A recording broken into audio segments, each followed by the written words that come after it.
Hello guys, स्वागत है आपका कंटेंट मॉन्स्टर्स के एक और एपिसोड में। और आज के इस एपिसोड में हम रिव्यू कर रहे हैं फिल्म मिली का, जो कि कुछ समय पहले रिलीज हुई थी थिएटर्स में और हाल ही में रिलीज हुई है नेटफ्लिक्स पर। Welcome to Doom's kitchen. Can I take your order please?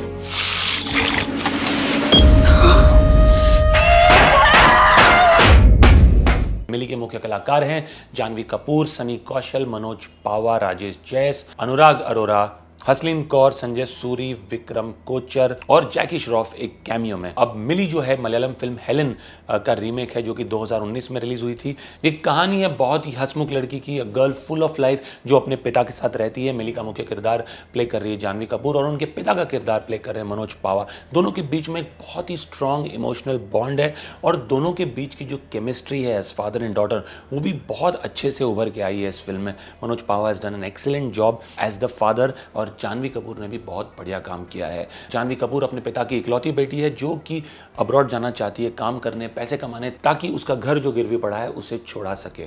वो एक नर्स रह चुकी है पहले और फिलहाल वो पार्ट टाइम एक फास्ट फूड आउटलेट में काम करती है। सनी कौशल उसके बॉयफ्रेंड समीर का रोल प्ले कर रहे हैं। जानवी कपूर अपने बॉयफ्रेंड के बारे में अपने पिता को नहीं बताती है, क्योंकि वो जॉबलेस है। वो वेट करती है कि जैसे ही सनी कौशल या समीर को जॉब लग जाए तब वो अपने पिता को बताए। बट इसी दौरान सनी कौशल को जॉब लगती है, वो लोग सेलिब्रेट करने बाहर जाते हैं। सनी कौशल हैज़ अ ड्रिंक और वो बाइक चलाते हुए जानवी को छोड़ने जाते हैं घर पे, पर रास्ते में उसे पुलिस पकड़ लेती है, उसका टेस्ट किया जाता है और उस वजह से दोनों पुलिस स्टेशन ले जाए जाते हैं। कौन है? फ्रेंड है सर। गर्लफ्रेंड? आपका नंबर दो। सर उसकी क्या जरूरत है सर? मनोज पावा को जब ये बात पता चलती है, वो पुलिस स्टेशन पहुंचते हैं, अपनी बेटी को घर लेके जाते हैं, बट उससे काफ़ी नाराज़ हो जाते हैं क्योंकि उन्हें इस बारे में पता नहीं था। अगले दिन जानवी अपने जॉब पर जाती है, ना तो वो समीर का फ़ोन उठाती है गुस्से में, ना उसके पापा उसका फ़ोन उठाते हैं। किसी वजह से, कोई कारणवश से उसे काम में लेट होता है और निकलते वक्त कार्ड स्वाइप करने के बाद वो उस आउटलेट के फ्रीज़र में कुछ बचे हुए स्टॉक्स रखने जाती है। चूंकि उसका कार्ड स्वाइप हो चुका है, उसका बॉस समझता है वो निकल चुकी है और कोई आउटलेट में होता नहीं है, वो दुकान बंद करके और फ्रीज़र लॉक करके चला जाता है और एक्सीडेंटली जानवी कपूर का जो किरदार है वो फ्रीज़र में बंद हो जाता है रात भर के लिए। How she survives the entire night staying in a -16, -17 degree freezer and somehow managing to stay afloat till morning till she is found out broadly forms the crux of the story. Police को कई सारे शक होते हैं कि वो भाग गई है, क्या उसने आत्महत्या कर ली है, क्या उसे बॉयफ्रेंड ने उसने भगा लिया है। रात भर ढूंढते रहते हैं वो और फाइनली लोगों को स्ट्राइक होता है कि may be she is in the story itself, और वो किस तरह से मिलती है broadly forms the crux of the second half of the film. अब जो ओरिजिनल फिल्म थी उसमें एक और चीज़ थी, उसमें एक सोशल इशू भी एडिड था।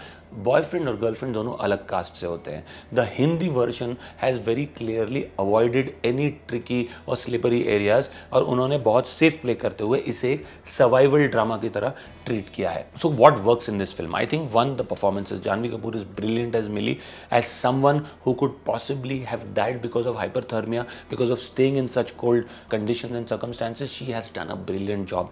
हर body language, the aesthetic, the makeup that she is given, everything works perfectly in a favour. Point number 2, जैसा कि मैंने पहले कहा, मनोज पावा और जानवी कपूर का जो बॉन्ड है इस फिल्म में बहुत ही स्ट्रॉन्ग है, बहुत अच्छे से उभर के आया है, and that forms the emotional core of the story. So that also works very well. पापा, सिगरेट पी रहे आप अंदर? नहीं तो मिटा दिया सबूत? सबूत?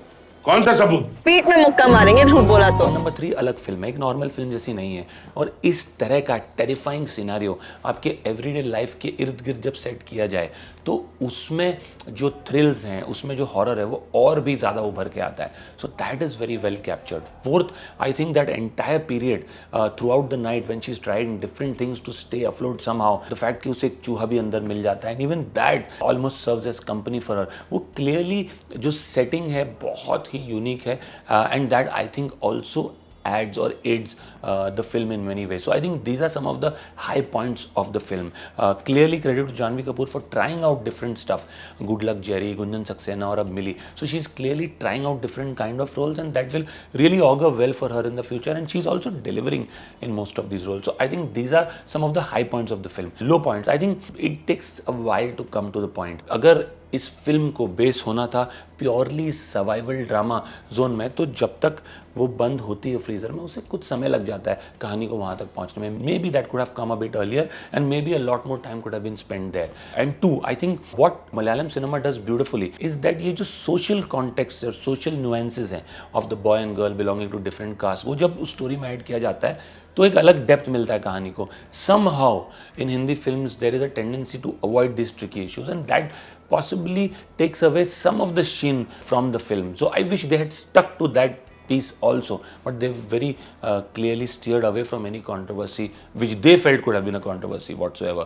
तो वो एक चीज़ ज़रूर खलती है, but apart from that I think it's a job well done. I would give this film a rating of 6.5 on 10. और अगर आपने फिल्म देखी है तो ज़रूर हमें बताइए आपको ये फिल्म कैसी लगी, आप हमारे रिव्यू के साथ सहमत हैं या नहीं. अगर आपको हमारा रिव्यू पसंद आया तो ज़रूर हमारे चैनल को सब्सक्राइब कीजिए. हम आते रहेंगे ढेर सारे ऐसे रिव्यूज़ के साथ. We'll see you soon. Thank you.